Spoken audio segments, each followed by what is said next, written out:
Dentro de las etapas del Congreso, que tiene como título El triunfo de la vida y la verdad del amor humano, vamos a entrar más en la segunda parte, la verdad del amor humano, para que don Livio Melina, que ahora explicaré un momentín quién es, nos sitúe en la necesidad de responder a los embates de una cultura y una sociedad que ha dejado de ser cristiana.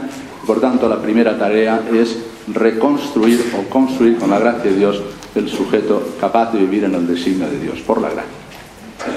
Don Livio Melina es el tercer presidente del Pontificio Instituto Juan Pablo II, San Juan Pablo II, para estudios sobre el matrimonio y la familia. El instituto ha tenido como tres grandes etapas.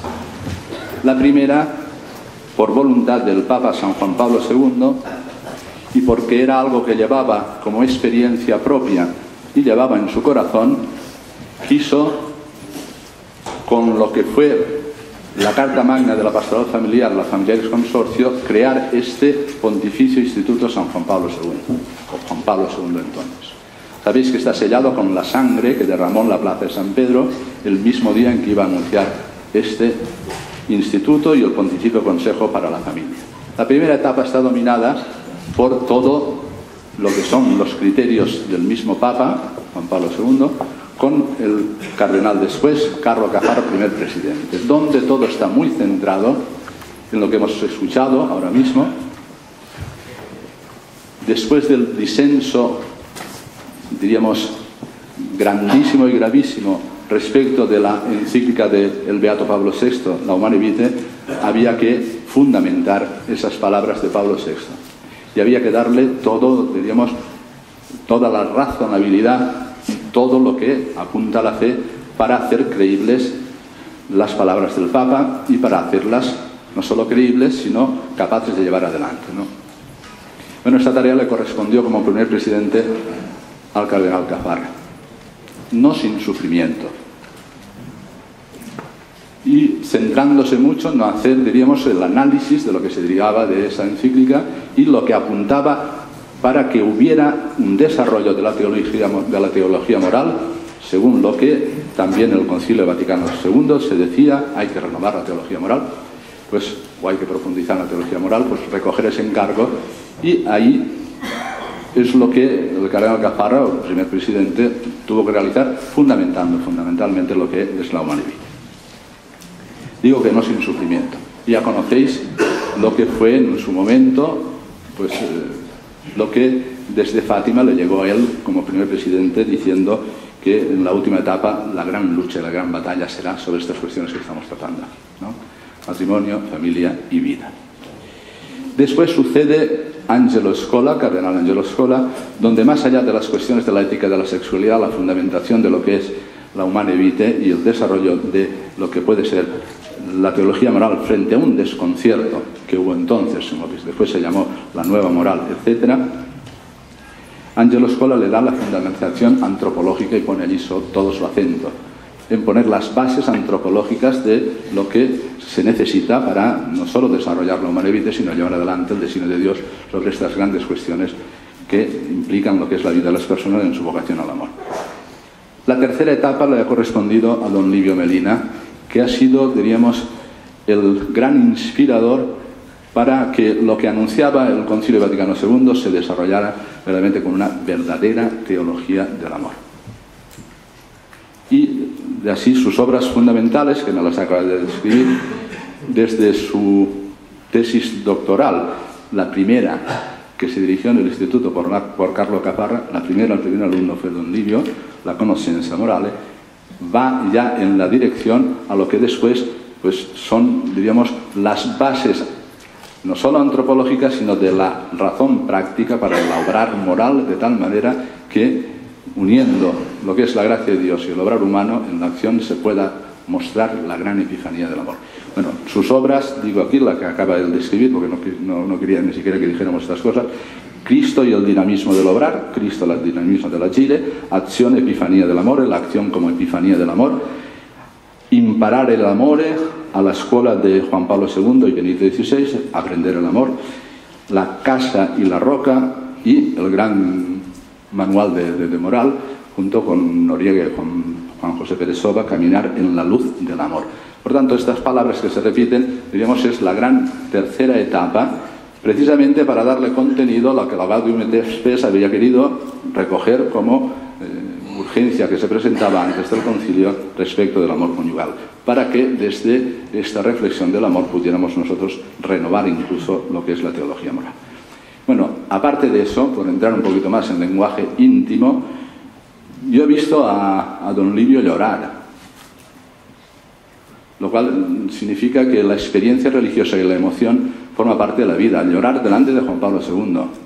He visto su emoción delante de Juan Pablo II, del cual ha sido un colaborador fiel y hoy por hoy, diríamos, uno de los máximos exponentes de la teología moral en el mundo para custodiar precisamente el legado del Papa San Juan Pablo II. Fue colaborador de Benedicto XVI en la Congregación por la Doctrina de la Fe, íntimo amigo, cuya amistad continúa ahora mismo. Y le he visto también emocionarse ante la figura del Papa Benedicto XVI. Y si algo le caracteriza a don Livio es de una sensibilidad a la italiana, es un hombre muy sensible, muy afectuoso, y la amistad. Una amistad fiel, una amistad que corresponde, una amistad que hace que lo encontremos en cualquier momento que llamemos a su puerta. Y una fidelidad absoluta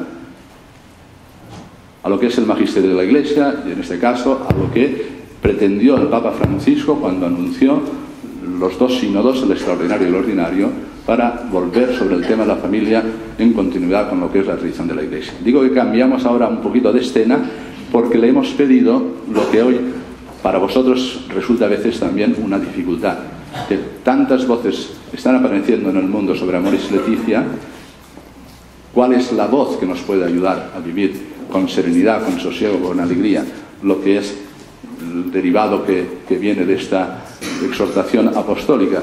Y de manera particular aquello que es más conflictivo, que es el capítulo 8 de esta exhortación, que ha llevado a conferencias episcopales o a mismos obispos o comunidades eclesiales o parte de obispos a tener una visión que vuelve a algo que el Instituto Juan Pablo II ha peleado hasta la muerte, para no volver ni a la casuística ni a la moral de situación.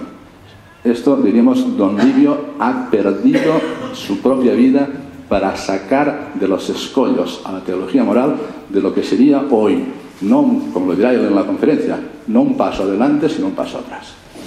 O sea, es desconocer absolutamente todo el bagaje que durante muchos años se ha venido elaborando en el Instituto Juan Pablo II para responder en fidelidad a la Iglesia, poniendo las bases de una moral que responda a las exigencias del corazón y a la vez a la gracia redentora de Jesucristo.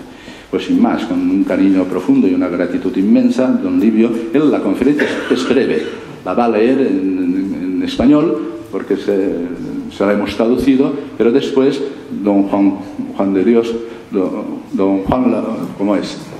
Juan de Dios Larru subirá y para las preguntas-respuestas le irá traduciendo, porque así será más ágil respondiendo él en italiano, y lo hará don Juan de Dios con brevedad también para que podamos seguir. Tenemos de tiempo hasta las 2 menos 10 más o menos, después nos iremos a la comida. Don Livio, ¿queréis que lo acojamos con un aplauso bien fuerte así?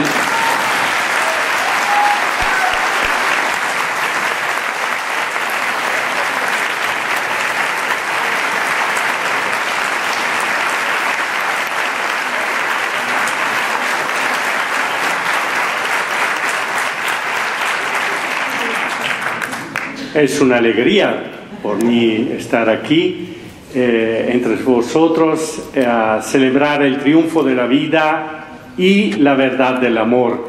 Y agradezco muchísimo Su Excelencia Juan Antonio, un padre, un maestro y un amigo.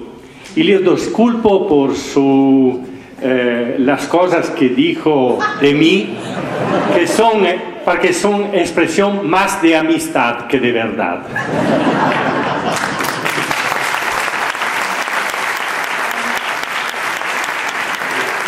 Y agradezco a todos vosotros por vuestra presencia y disculpen la manera un poquito experimentadora de mi castellano. Reconstruir el sujeto, el desafío pastoral y pedagógico después de Amoris Laetitia. Para el pastor que atiende las almas, como para el teólogo moralista, Amoris Laetitia representa un desafío sin muchos precedentes en la historia reciente de la Iglesia. Desde su publicación, la exhortación apostólica de Papa Francisco ha sido objeto de interpretaciones diametralmente opuestas e incompatibles entre ellas, que han causado una gran confusión entre los fieles. No se puede negar que había enormes expectativas alrededor de esta exhortación apostólica, centradas en un punto muy concreto, el de la admisión de los divorciados que se han vuelto a casar a los sacramentos de la penitencia y la Eucaristía. Es necesario, sin embargo, captar la preocupación de fondo que ha llevado al Papa Francisco a escribir este documento: renovar la pastoral familiar de la Iglesia para así llegar a todas las familias y sobre todo a las que están heridas, para acogerlas, acompañarlas e integrarlas en la vida de la Iglesia. Dicha preocupación se vincula a esa conversión pastoral y a ese dinamismo de salida misionera solicitado por la otra exhortación, Evangelii Gaudium. ¿Qué aporta Cristo a la familia? En el vuelo de vuelta de su viaje a Tierra Santa, el 26 de mayo de 2014, el Papa Francisco expresó con estas palabras la intuición fundamental y la finalidad por las que había iniciado en la Iglesia el largo y articulado camino sinodal que ha llevado a la publicación de la exhortación apostólica Amoris Laetitia. Por lo tanto, no nos debemos centrar en las problemáticas de casuística moral si queremos ir al corazón de la preocupación pastoral del Santo Padre. Debemos más bien enfocar la perspectiva de fondo, sin la cual todo se vuelve borroso. Y la perspectiva fundamental está determinada por la intención de buscar de nuevo el mensaje de Jesús acerca de la familia, no solo para saber algo, sino para abrir un camino de vida mejor, para que llegue a las personas allí donde se encuentren, las impulse a convertirse, a sanar y a caminar hacia la santidad. Es necesario, sobre todo, interpretar Amoris Laetitia según una lectura coherente a tres niveles. En primer lugar, buscando principalmente su coherencia interna, dictada por la intención pastoral en plena unidad con la doctrina, como se dice al parágrafo 3. En segundo lugar, en coherencia con el camino sinodal, el Papa de la colegialidad no ha querido ir más allá de lo que los obispos en el sínodo han concordado. En tercer lugar, la coherencia con el magisterio precedente, sobre todo con el de Pablo VI, Juan Pablo II y Benedicto XVI. Este último describió así el ministerio petrino en el momento solemne en el que inauguraba su pontificado el 7 de mayo de 2005 en la Basílica Lateranense. Él dijo: el Papa no es un soberano absoluto, cuyo pensamiento y voluntad son ley. Al contrario, el ministerio del Papa es garantía de la obediencia a Cristo y a su palabra. No debe proclamar sus propias ideas, sino vincularse constantemente a sí mismo y a la Iglesia a la obediencia a la palabra de Dios, frente a todos los intentos de adaptación y alteración, así como frente a todo oportunismo. El Papa es consciente de que en sus grandes decisiones está unido a la gran comunidad de la fe de todos los tiempos, a las interpretaciones vinculantes surgidas a lo largo del camino de peregrinación de la Iglesia.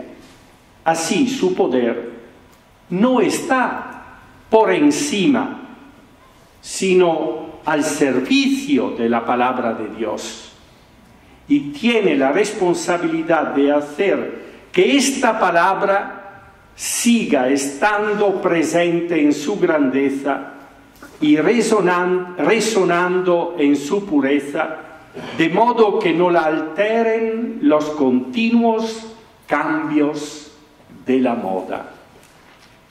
Fin de la cita. Por esto, hay que decir claramente que ningún papa tiene poder superior a la palabra de Jesús, que ningún papa, como si fuera un déspota absoluto, puede cambiar el depósito de la fe o los sacramentos. Tampoco el Papa Francisco ha intentado hacerlo. Impulsado por el anhelo pastoral de llegar a los alejados, los heridos y los pecadores, ha querido más bien renovar el enfoque pastoral, abriendo nuevos caminos y recorridos, suscitando en la Iglesia un compromiso renovado de creatividad pastoral.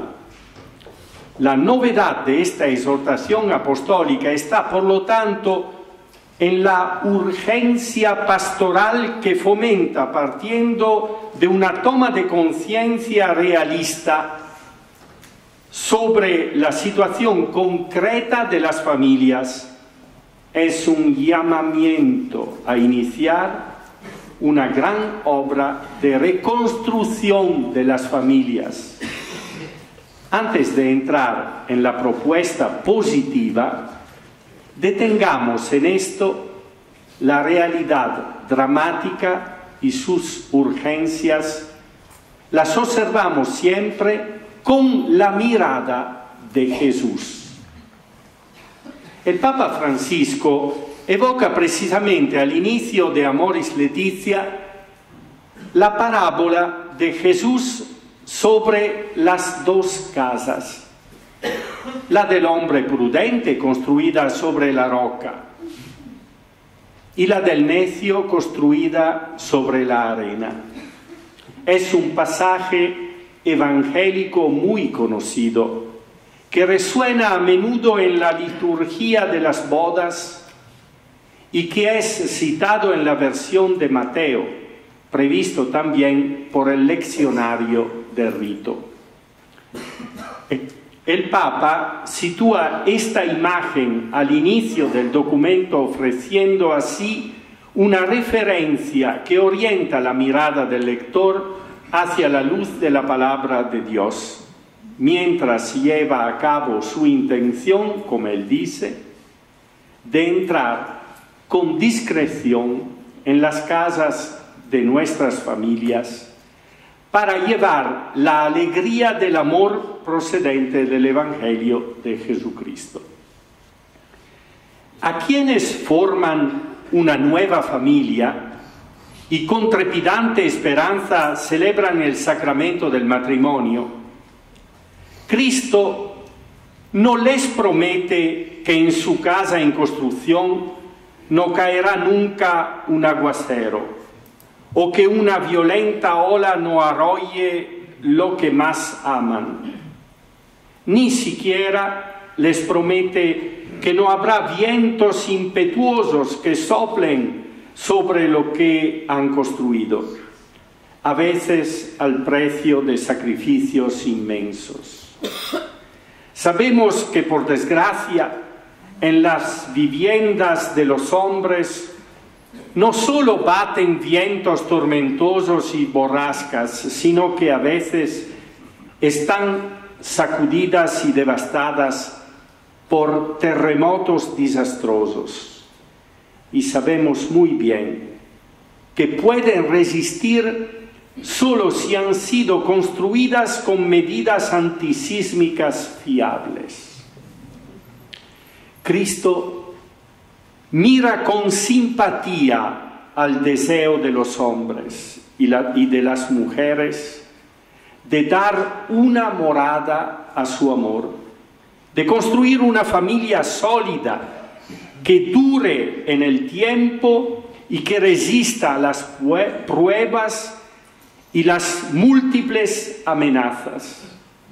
Él se inclina lleno de misericordia sobre la fragilidad, las derrotas y los pecados que provocan grietas en los muros y en los corazones, derrumbes desastrosos y ruinas desoladoras. Jesús dirige a todos una grave advertencia: construid sobre la roca de la escucha y la práctica de mi palabra.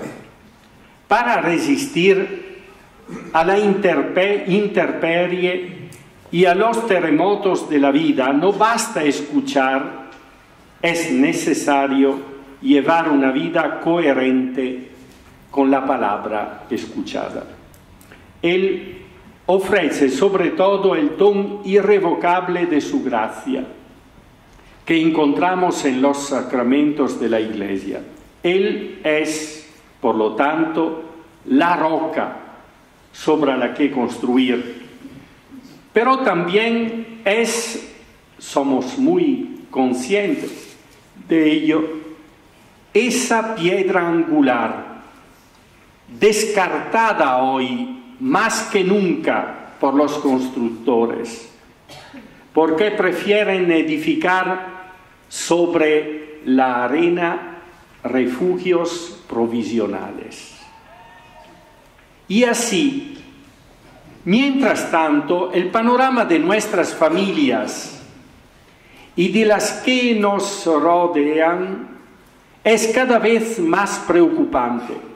A veces se parecen a ciudades devastadas por un terremoto de enorme magnitud, con edificios destruidos o seriamente dañados, con viviendas provisionales, con tiendas de campaña precarias, porque el miedo a nuevos derrumbes disuade de realizar proyectos comprometidos y duraderos.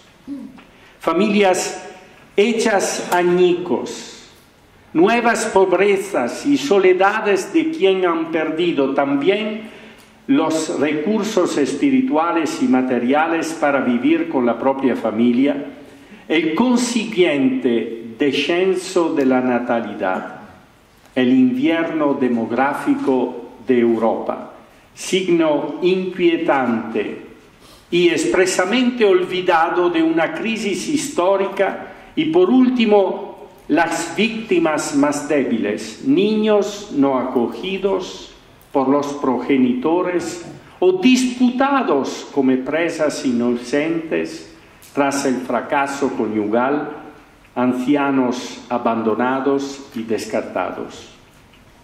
en la época del amor líquido, o tal vez, por definirlo de una manera más evangélica, del amor arenoso. Cualquier vínculo estable parece un sueño imposible o un peso insoportable. La modernidad líquida está dominada por deseos momentáneos que contrastan con los vínculos cultivados, principio de estabilidad. Si las cosas están así, esto explica la ofensiva, porque de esto se trata contra la familia, fundada en el matrimonio, que no se adecua a las normas, es decir, a la desregulación. Es necesario liquidarla. El discurso sobre los distintos modelos de familia es también en realidad una variante estratégica de la negación de la familia auténtica, que no es una agregación provisional de individuos, sino una relación fuerte y generadora de vida a partir de la comunión entre un hombre y una mujer, unidos en una alianza para toda la existencia. Sabemos bien que no se puede vivir mucho tiempo en tiendas o en viviendas precarias y provisionales. Antes o después llega el invierno. La razón nos dice que es necesario proveer de inmediato y el corazón anhela lo definitivo, lo que resiste en el tiempo. Ante esta situación, la inspiración pastoral ha llevado al Papa Francisco a salir al encuentro de las personas que están en dificultad, marcadas por el fracaso, siendo conscientes que el bien de la familia es decisivo para el futuro del mundo y de la Iglesia. La perspectiva pastoral domina, por lo tanto, la preocupación del Papa: salir al encuentro de quien está herido, perdido, alejado, y acogerlo, escucharlo, acompañarlo, curarlo, reintegrarlo en una comunidad cristiana. Así es como la Iglesia sale al encuentro de la mayor de las miserias humanas, esa que la Madre Teresa de Calcuta veía asolar las metrópolis del occidente, más aún que la pobreza material de las periferias: la incapacidad de amar. La enfermedad espiritual del emotivismo, del analfabetismo afectivo, del amor líquido o arenoso, que no permite edificar nada que dure en el tiempo, que no permite construir moradas, sino solo refugios precarios e instituciones inútiles, como ya dijo proféticamente Thomas Eliot en los coros de la Roca. Un hospital de campaña. Esta es la otra imagen amada por Francisco y que se repite en esta exhortación. La urgencia de la situación nos insta a acercarnos a quien está en dificultades. Y sin embargo, ante una epidemia de semejantes dimensiones, es necesario captar las causas que están en la raíz del problema. Si no lo hacemos, si no detenemos el foco infeccioso, el enorme y sin embargo necesario esfuerzo de asistencia a los enfermos será poco eficaz. La pandemia crecerá exponencialmente. La verdadera misericordia no se limita a cubrir el mal o a atenuar el dolor con paños calientes, sino que quiere sanar y volver a dar la capacidad de ponerse de nuevo en pie. o continuando con la otra metáfora, de reconstruir sobre la roca. Desearía dedicar una reflexión algo más amplia a un punto que ya he aludido al principio, la cuestión del cambio de paradigma en la teología moral y en la pastoral, solicitado por la exhortación postinodal Amoris Laetitia. El tema del cambio de paradigma, Paradigmenwechsel, según las palabras del cardenal Casper. En el conocimiento, este tema del paradigma ha sido ampliamente tratado por el epistemólogo Thomas Kuhn, que lo define como un código de creencias compartidas por una comunidad que regula el lenguaje y determina normativamente el contexto semántico de las afirmaciones. Está claro para todos que la doctrina de la Iglesia no es un sistema rígido e inmutable de fórmulas, sino que es un organismo vivo que se desarrolla como un cuerpo, pero que, sin embargo, pretende honrar hasta el fondo la enseñanza de Jesús, por el que el cielo y la tierra pasarán, pero mis palabras no pasarán. La reflexión doctrinal y teológica de la Iglesia ha maturado en el curso de los siglos una criteriología para verificar la coherencia vital de la tradición con sus orígenes, sin añadidos espurios y sin pérdida de elementos esenciales, con el mismo sentido y el mismo significado.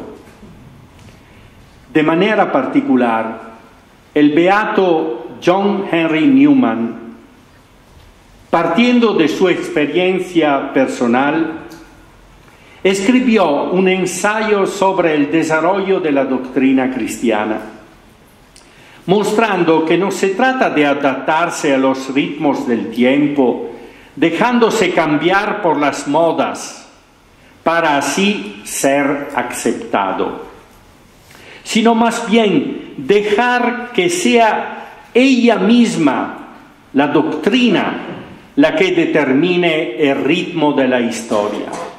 El desarrollo de la doctrina, sin renegar nada de lo que le fue revelado, mostraría de este modo su perenne fecundidad, poniendo en evidencia aspectos nuevos e inéditos en su encuentro con el mundo y convirtiéndose así en matriz de nueva historia, como demuestra precisamente el hecho singular de la introducción de la indisolubilidad del matrimonio en la costumbre pública y en la legislación de la sociedad tardo-antigua en la que se practicaba el divorcio.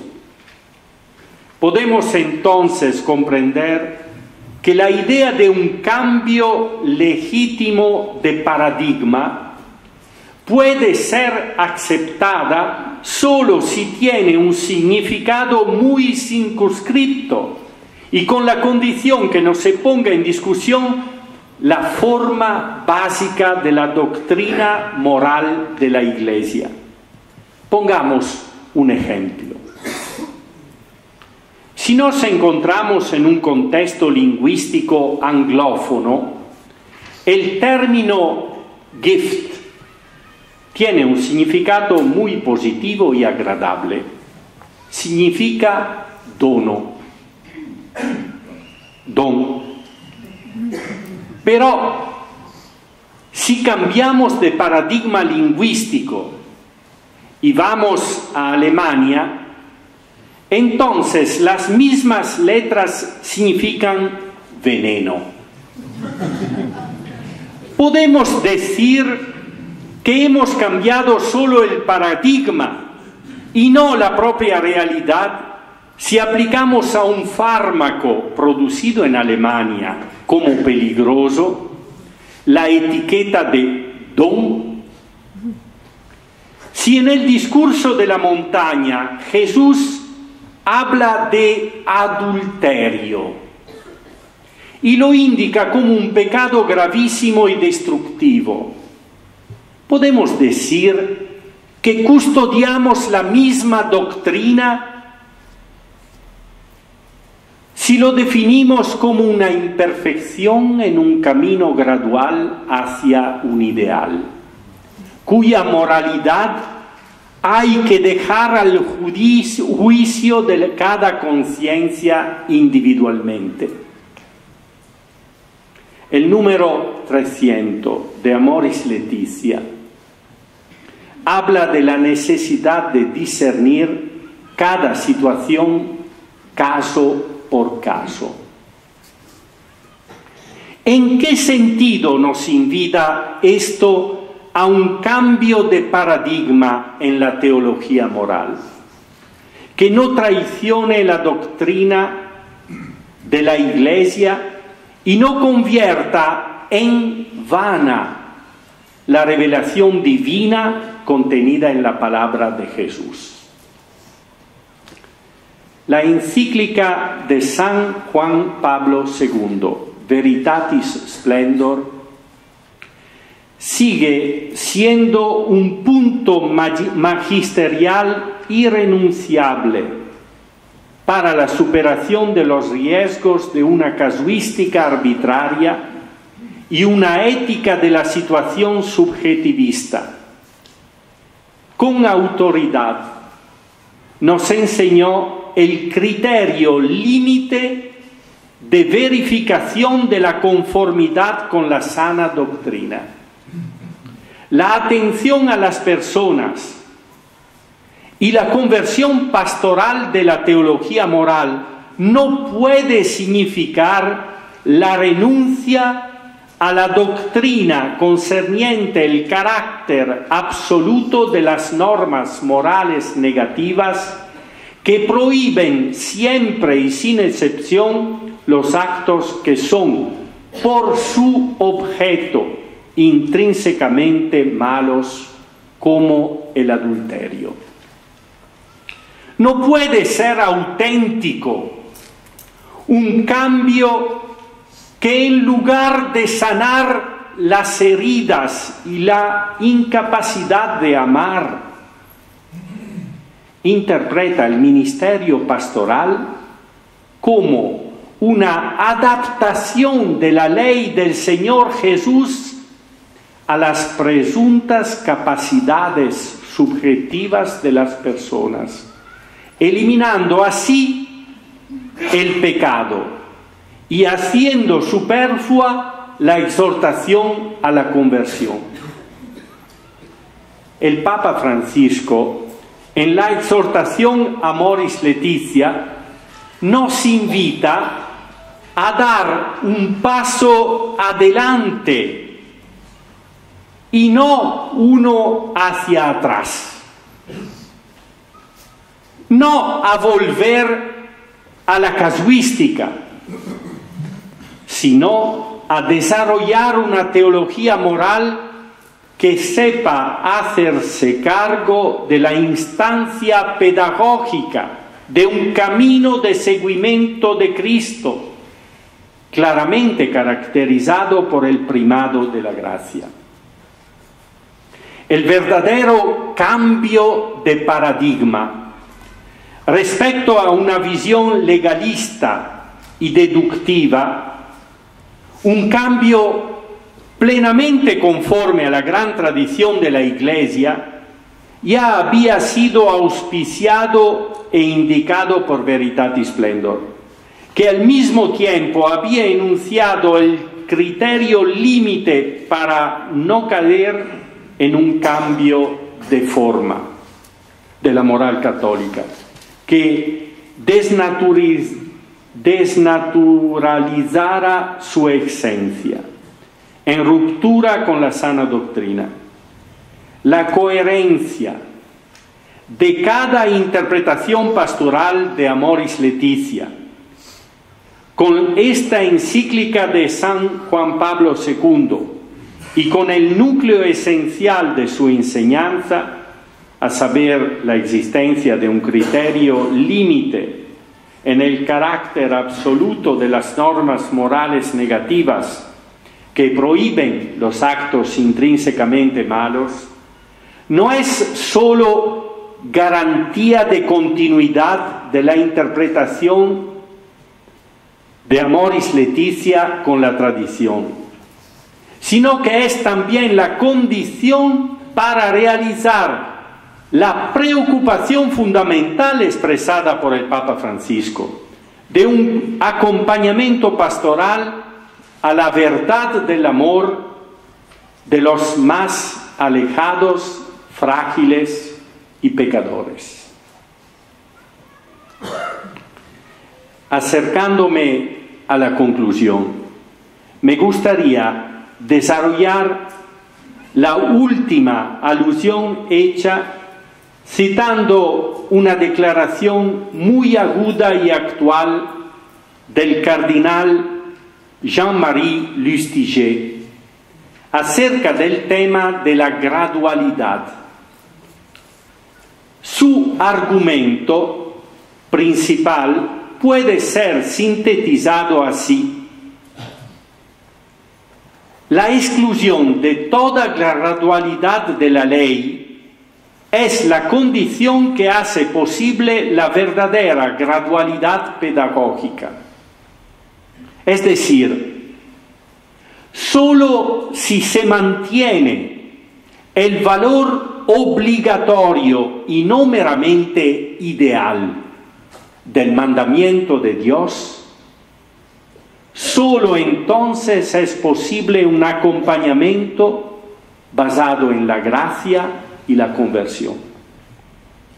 Actualizando su argumentación, podríamos decir que sólo la interpretación de Amoris Laetitia, que en fidelidad al magisterio precedente y en particular a Veritatis Splendor, mantiene el valor vinculante de la praxis tradicional fundada sobre la Sacra Escritura y la tradición de la Iglesia, solo esta interpretación es capaz de fundamentar la actitud pastoral de acompañamiento que el Papa Francisco pide a los pastores de la Iglesia y que la teología moral tiene la tarea de apoyar. Las interpretaciones permisivas piensan que los problemas de integración de las situaciones irregulares se resuelven con un cambio de norma disciplinar. En realidad, esta acción, cambiar las normas, solo aparentemente es misericordiosa. No es una acción pastoral, sino más bien es un acto legal que hace superflua cada atención pastoral. Una teología moral que responda a los desafíos planteados por Amoris Laetitia y la conversión pastoral solicitada por el Papa Francisco, deberá, por lo tanto, desarrollar coherentemente la doctrina de Veritatis Splendor, en línea con la centralidad de la cuestión educativa respecto a la moral. Indico brevemente 4 líneas a desarrollar. La primera. Primero de todo se recomienda la perspectiva de las virtudes, que es también la de la reconstrucción del sujeto moral cristiano. Se trata de colocarse en la perspectiva del sujeto agente, que hay que formar en la verdad, en los afectos, para que aprenda a amar. Y no en la perspectiva del observador externo que juzga para excusar o condenar los actos. Segundo, precisamente en la línea apenas indicada, se incluye la justa comprensión de la racionalidad práctica y de la prudencia, que Santo Tomás de Aquino ha valorizado en la fase madura de su pensamiento ético. Esta virtud no funciona aplicando los principios generales a la variedad de los casos, según la metodología de la casuística decadente, o la deducción de verdades metafísicas de tipo especulativo, como enseñaba la neoscolástica, sino más bien captando en la concreción de la acción más adecuada a la realización de la veritas práctica, la verdad práctica, en virtud de una connaturalidad inherente del sujeto con el bien, garantizada por las otras virtudes morales. Tercer punto. La vida moral de las personas necesita un ambiente favorable a su alrededor y, por tanto, la ética tiene necesidad de un ethos compartido en una comunidad y cultura, aunque sea minoritaria. Puede ser útil y eficaz la idea de las prácticas de vida buena, que ponen en juego el carácter comunitario de la vida moral y la necesidad de la mediación de la cultura ambiente para la formación del carácter moral del sujeto. Por último, pero es una dimensión originaria y fundacional, se trata de reconocer el carácter cristocéntrico de la vida moral y por lo tanto también el primado de la gracia que sostiene tanto la necesaria y permanente conversión como el crecimiento progresivo en la caridad. El Papa Francisco pide que se atienda a las familias heridas, marcadas por pobrezas materiales y espirituales. Pero es necesario saber acercarse a los dramas y las miserias humanas con la mirada de la fe. En la perspectiva de la redención. Y por este motivo, sin resignarse y sin adaptar la ley a la medida de las posibilidades humanamente previsibles. San Juan Pablo II, en la encíclica Veritatis Splendor, puso en guardia ante esta tentación en el fondo pelagiana. Solo en el misterio de la redención de Cristo están las posibilidades concretas del hombre. Conclusión. Enseñar a construir la casa sobre la roca. He aquí la indicación de una pastoral verdaderamente adecuada a las urgencias del mundo odierno. La advertencia de Jesús es severa. Una casa construida sobre la arena inevitablemente se derrumbará. ¿No sería un signo de misericordia por parte de los pastores descuidar esta advertencia. Sería como si una sección del ayuntamiento concediera la habitabilidad a viviendas mal construidas. Sería culpable del derrumbe que indefectiblemente tendría lugar. Donde no hay templo, no habrá hogares. Aunque vosotros tenéis refugios e instituciones, precarios alojamientos mientras se pague el alquiler, sótanos hundidos donde cría la rata o letrinas con puertas numeradas o una casa algo mejor que la del vecino. Así expresa el poeta Thomas Eliot la relación íntima que media entre la construcción de la iglesia, templo de Dios, y la estabilidad de las casas en las que habitan nuestras familias. Salvar la gran casa de la iglesia, edificada sobre los 7 sacramentos, es la primera y fundamental misericordia, y es la premisa para reconstruir también las casas de los hombres, hoy tan trágicamente dañadas por los terremotos. Gracias.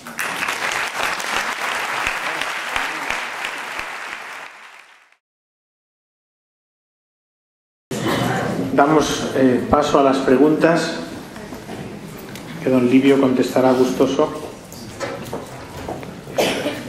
Preguntan, don Livio, si no es la capacidad de la gracia de sostener la vida de cada persona concreta, entiendo en su situación concreta, lo que se niega con los nuevos paradigmas. Y si podría explicitar, esto lo iba a preguntar yo también, el segundo punto, hablando sobre la prudencia, la diferencia entre la prudencia que enseña la neoscolástica y la prudencia que surge de la Veritatis Splendor. De momento la cosa va. Allora, disculpen si hablo en italiano y después hay el padre Juan de Dios Larú que hará la traducción.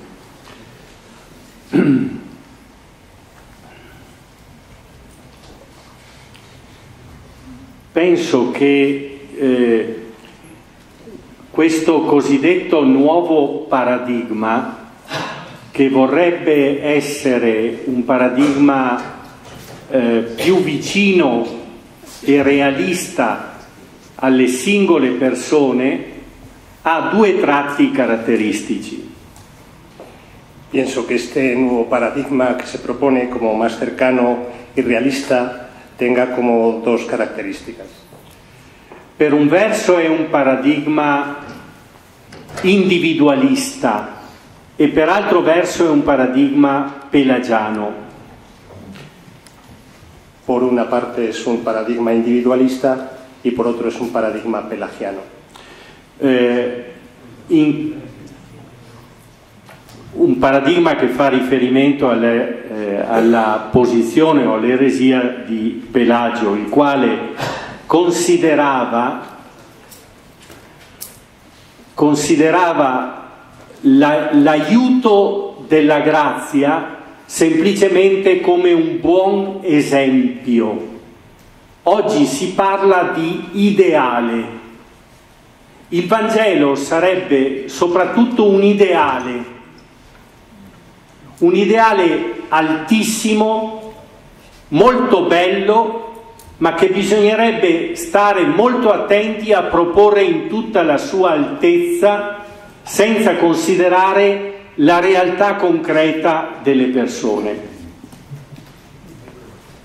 Pelagio consideraba que la gracia es una ayuda y la consideraba siempre en referencia a un buen ejemplo. Y en este sentido se propone el Evangelio como un ideal altísimo, muy hermoso, pero que no debe, digamos, bajar a lo concreto. Al tempo di Pelagio il rischio era di pensare che con le sole forze umane si poteva raggiungere quell'ideale. Al tempo nostro il rischio è invece di ridurre l'ideale alle nostre stesse misure. Pelagio consideraba que a través de las fuerzas humanas se podía alcanzar y vivir el ideal evangélico. En cambio, hoy se intenta reducir el ideal evangélico a la medida de las fuerzas humanas. L'altro tratto, che è quello individualistico della proposta che si fa, è quella di pensare il soggetto morale come isolato da solo nella propria coscienza. La característica individualista supone que el sujeto moral es un sujeto aislado que se refiere únicamente a la propia conciencia. Se vogliamo superare queste riduzioni pelagiana e individualista del paradigma morale che viene proposto, credo che bisogna con realismo ritornare all'esperienza originaria del nostro essere cristiani. Si queremos superar estas dos reducciones, individualista y pelagiana, hemos de volver con realismo al originario de la experiencia cristiana. Ieri il padre José Granados diceva che prima della nostra coscienza sta l'esperienza che noi siamo generati, siamo nati, riceviamo la vita da altri. Ayer el padre José Granados recordaba que antes de nuestra conciencia está la experiencia de ser generados por otros. Per superare i limiti e le riduzioni di questo paradigma individualista e pelagiano, occorre che ritorniamo all'esperienza originaria che il nostro essere cristiani nasce da un incontro di grazia. Para superar los límites de este paradigma individualista y pelagiano, hemos de volver a la experiencia originaria de encuentro con el otro. Che è un incontro nello stesso tempo con il sacramento di Cristo, con Cristo nei suoi sacramenti e con la Chiesa come comunità. Que es un encuentro con los sacramentos de Cristo, con Cristo mismo como autor de los sacramentos y con la Iglesia. Che ci apre dalla solitudine dell'io alla compagnia di un noi. Que nos abre desde la soledad del yo a la compañía de un nosotros. Ecco, e anche in questo senso ci sarebbe molto da dire per quanto riguarda il tema specifico del matrimonio, no? della vita sponsale, che è proprio la scoperta grata di un noi, della possibilità di un noi. Y en este sentido habría mucho que decir sobre el sacramento del matrimonio, de la vida esponsal, como el descubrimiento de un encuentro de un nosotros. Per quanto riguarda il tema della prudenza, che per la verità non è molto trattato in Veritatis Splendor. Veritatis Splendor è un documento magisteriale che non vuole descrivere tutto un percorso, non ha la pretesa di descrivere un percorso completo e nuovo di teologia morale, ma piuttosto di indicare dei limiti che ci sono in alcuni errori che allontanano dalla sana dottrina. Respecto al tema de la prudencia, decir verdad, la encíclica Veritatis Splendor no trata mucho acerca de ella. Es un documento del Magisterio que se limita a señalar algunos errores, algunos límites y algunas corrientes contemporaneas. Però è importante la domanda perché mostra come ci sono due modi di impostare la conoscenza morale. Es importante la pregunta porque hay dos modos de plantear el conocimiento moral. Un primo modo è quello che fa perno su due categorie fondamentali, la legge e la coscienza. Un primer modo es plantear el conocimiento moral sobre dos ejes, la ley y la conciencia moral. La coscienza è vista solo come un giudizio e la legge è vista come un limite alla autonomia personale. La conciencia es vista como un juicio y la ley como un límite a la norma. Invece una prospettiva come quella che ho cercato anche semplicemente di indicare della ricostruzione del soggetto morale cristiano non parte dal problema del giudizio. La otra perspectiva, que toma en consideración la reconstrucción del sujeto cristiano, no toma como punto de partida el juicio, ma parte dalla dinamica dell'agire che è guidata fondamentalmente dall'amore, sino que toma como referencia la dinámica de la acción que tiene su inicio y su eje en el amor. E che ha nella prudenza una forma di intelligenza pratica che sa riconoscere per connaturalità le cose che servono all'amore. Y que tiene en la prudencia una forma de inteligencia práctica que sabe reconocer lo que hay de conveniente en el amor por connaturalidad. C'è una bellissima definizione di Sant'Agostino della prudenza. Sant'Agostino definisce la prudenza come un amore che sa discernere le cose che servono a costruire la comunione da quelle che sono dannose a costruire la comunione. San Agustín considera la prudencia con una bella definición como ese amor que sabe discernir lo que sirve a la construcción de la comunión. El amor. E quindi il passaggio da una prospettiva semplicemente di giudizio a una prospettiva invece che è tutta animata dal desiderio di realizzare il soggetto nella azione. El paso de una perspectiva que es del juicio a una perspectiva que considera el deseo de realización del amor del sujeto, permette di non vedere la legge solo come un limite esterno da evitare il più possibile. Permite ver la ley no como un límite externo a evitar lo más posible, ma come un'indicazione di un cammino di verità e di luce. Sino más bien como una indicación de verdad y de luz.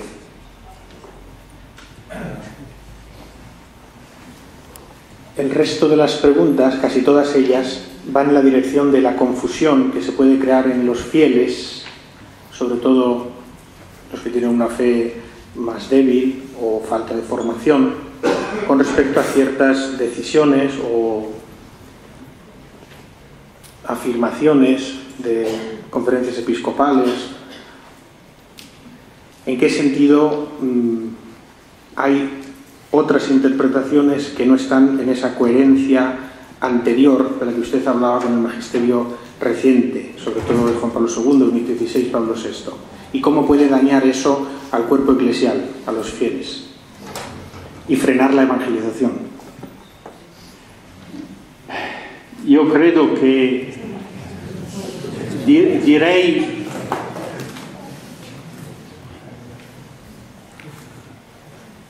viviamo un periodo difficile, penso anche di prova, e il cardinale Caffarra, con cui non solo ho avuto maniera, gli sono debitore,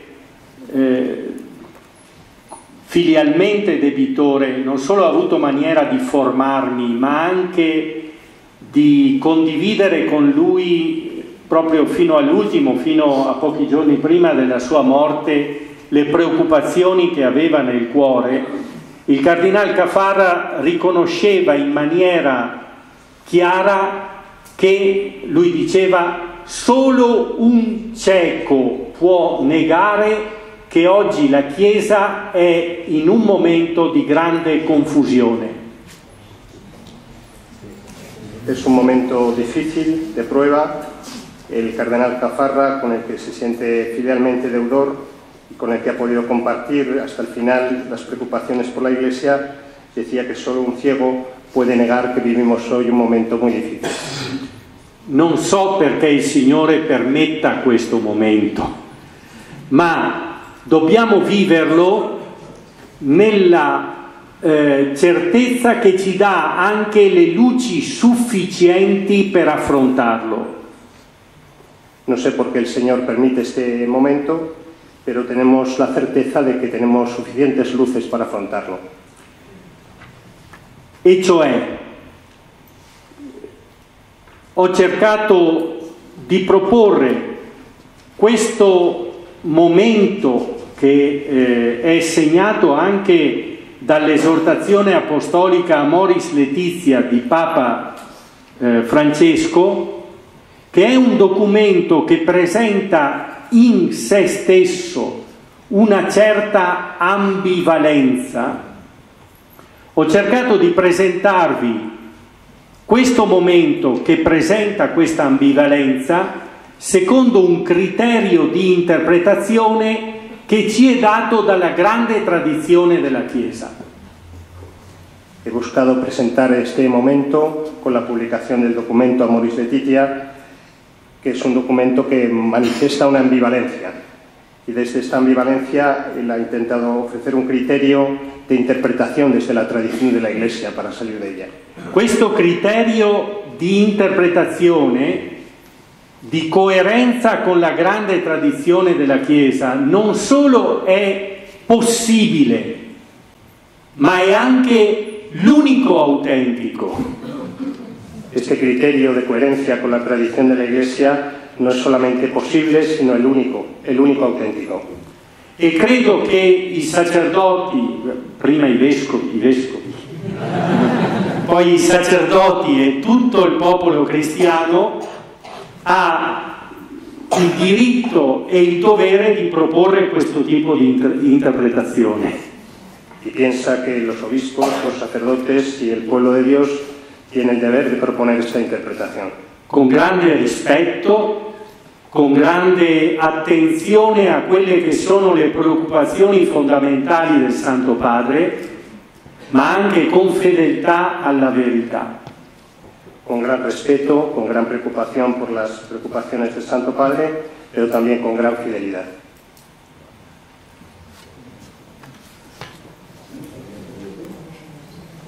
¿Alguien quiere hacer alguna pregunta más? Seguro.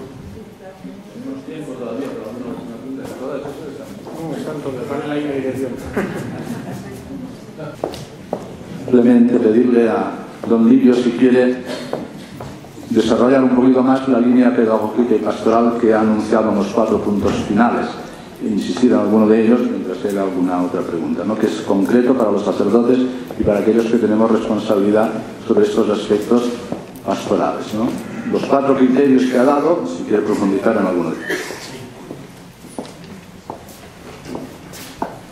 Ma potrei, diciamo, sintetizzando in tre punti forti, importanti, penso, per la formazione del soggetto morale cristiano, direi questi 3 punti. Li dico a slogan e poi li spiego. Il primo punto è la verità. Il secondo punto è la virtù e il terzo punto è la comunità. 3 puntos fuertes para la formación del sujeto cristiano. Primero, la verdad. Segundo, la virtud. Tercero, la comunità. Credo che è importantissimo riabilitare la capacità dell'uomo di verità. Abbiamo bisogno di verità. Siamo fatti per la verità. E c'è la possibilità di conoscere la verità.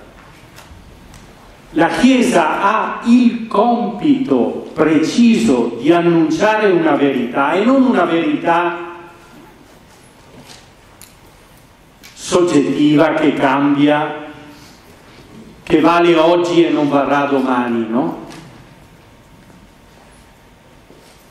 Sempre il Cardinal Caffarra, una delle frasi che in maniera anche molto dolorosa ripeteva negli ultimi suoi tempi, i tempi della sua vita, era che una Chiesa che non si occupa più di teologia e di dottrina non è una Chiesa più pastorale, è una Chiesa più ignorante. En primer lugar, rehabilitar al sujeto para conocer la verdad, afirmar con fuerza que el hombre puede conocer la verdad, y no una verdad cualquiera, no una verdad subjetiva, sino la verdad del Evangelio. Caffarra repetía en sus últimos tiempos que una iglesia que no se ocupa de la teología y de la doctrina no es pastoral. No es más pastoral, es más ignorante, es simplemente más ignorante. Simplemente más ignorante. Il secondo punto indica che la verità di cui l'uomo ha bisogno per vivere non è una verità che si capisce solo con la ragione, è una verità che si capisce col cuore. E siccome si capisce col cuore, ha bisogno di essere accolta, di essere, per essere riconosciuta, ha bisogno di tutta la persona. Per questo c'è bisogno di una formazione delle disposizioni affettive dell'uomo, c'è bisogno delle virtù. Forse spesso dimentichiamo questo. Non possiamo pensare che l'educazione sia solo informazione. L'educazione è formazione della persona nelle sue disposizioni più radicali, anche affettive. Allora la formazione alle virtù diventa decisiva. E infine il terzo punto: per formare una persona occorrono dei luoghi, per cui le famiglie hanno bisogno di altre famiglie. Per educare una persona, citava proprio anche Papa Francesco una volta, c'è bisogno di un villaggio. Per educare una persona c'è bisogno di un villaggio. Per educare una persona, certo, la famiglia è il luogo della generazione, c'è bisogno che questo luogo sia anche confortato e sostenuto da una comunità. En cuanto a la verdad, hace falta reconocer que no es solamente una verdad intelectual, una verdad que se conoce con la inteligencia, sino que se conoce con el corazón. Es decir, es una verdad que abarca toda la persona. Y por lo tanto es muy importante formar personas. La formación afectiva es fundamental y la formación afectiva está inseparablemente a las virtudes, a la educación de las virtudes. Educar no es solamente informar, sino que es formarse. Y para eso hacen falta lugares, las familias necesitan de las familias, para educar a una persona hace falta un pueblo, repite el Papa Francisco, y la familia es el lugar de la generación de la persona.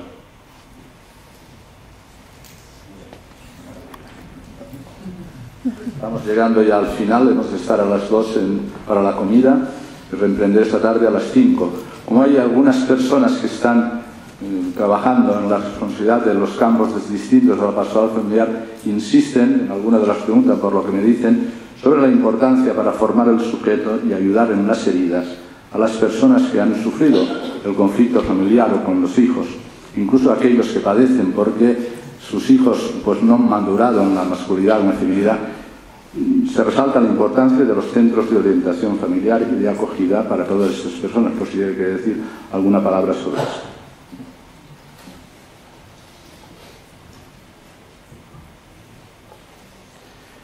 Credo che il tema della formazione o dell'educazione deve fare i conti con la cultura nella quale noi viviamo, che è un fenomeno che pone delle sfide tutte particolari oggi e che magari non erano presenti in altri momenti. Noi incontriamo sempre la persona all'interno di una mentalità che è influenzata dall'ambiente e l'ambiente oggi pone sfide ideologiche sconosciute prima.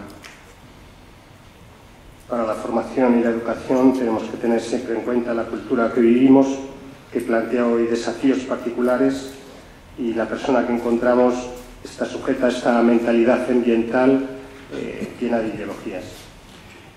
E quindi determinate ferite o determinate difficoltà vengono poi già amplificate o addirittura interpretate in maniera distorta dal contesto culturale nel quale la persona si trova a vivere. In particolare questo vale per le persone in formazione, penso agli adolescenti, no?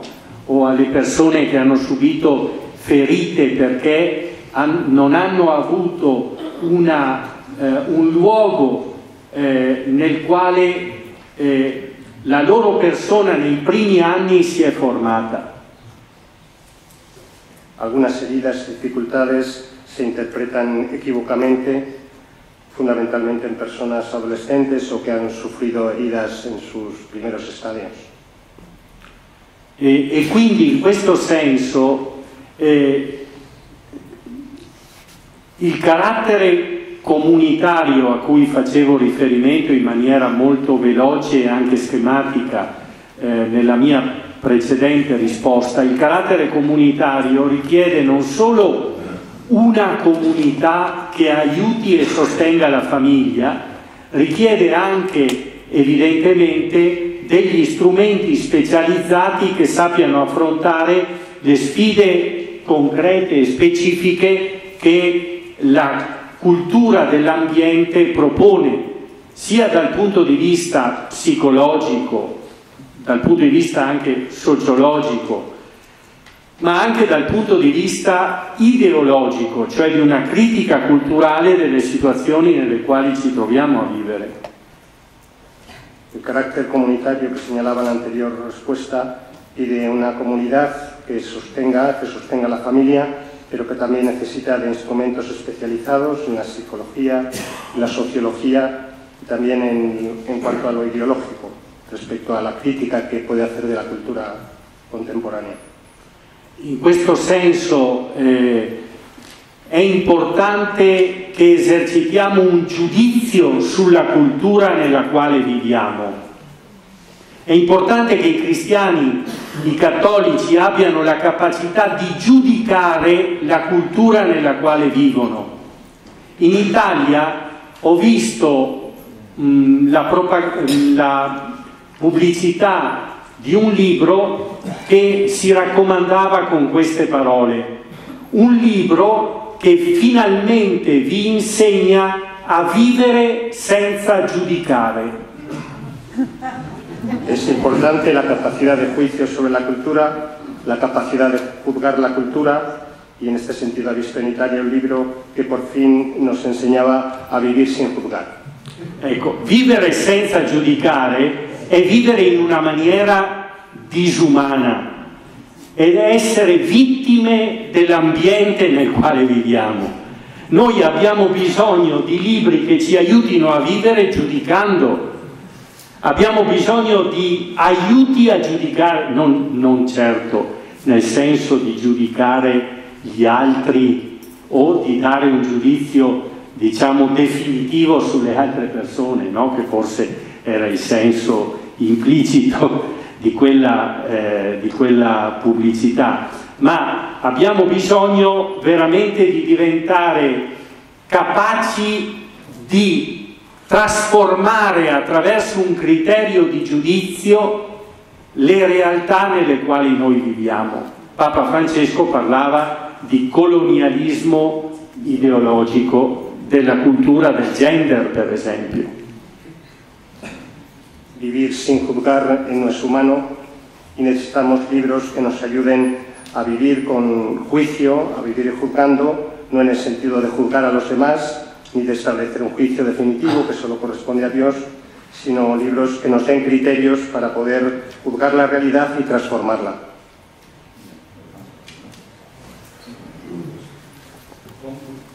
Concluimos agradeciendo a don Livio el esfuerzo que ha realizado por estar entre nosotros. Sabéis que esta es un trabajo permanente que realiza el Instituto, estáis todos invitados a conocerlo, porque en los momentos en que estamos viviendo sí que necesitamos faros para alumbrarnos en la noche cultural que os decía en la presentación. Muchísimas gracias, don Livio, un aplauso fortísimo y nos vamos a comer.